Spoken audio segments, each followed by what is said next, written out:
How to use the cruise control on a Fiat 500. This is a 2023, and if you've driven this car before, you might not even realize it has cruise control because the little dial that controls it is completely hidden. You cannot see it.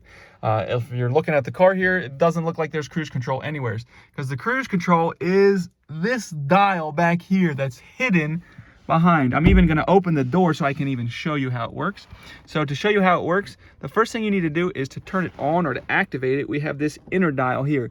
And we're going to do that. What we're going to do is we're going to turn that dial down. Turn that inner dial down.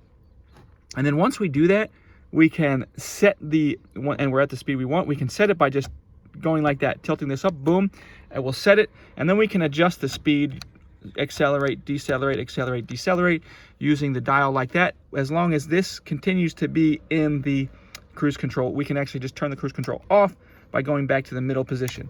But when we're in cruise control, we have it set.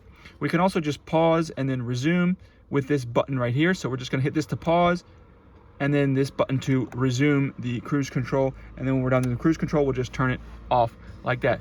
So there's all that's all there's to it. If this video helped you, if you leave me a like, I'd really appreciate it. And make sure you subscribe so you can see more tutorials like this on this car and others.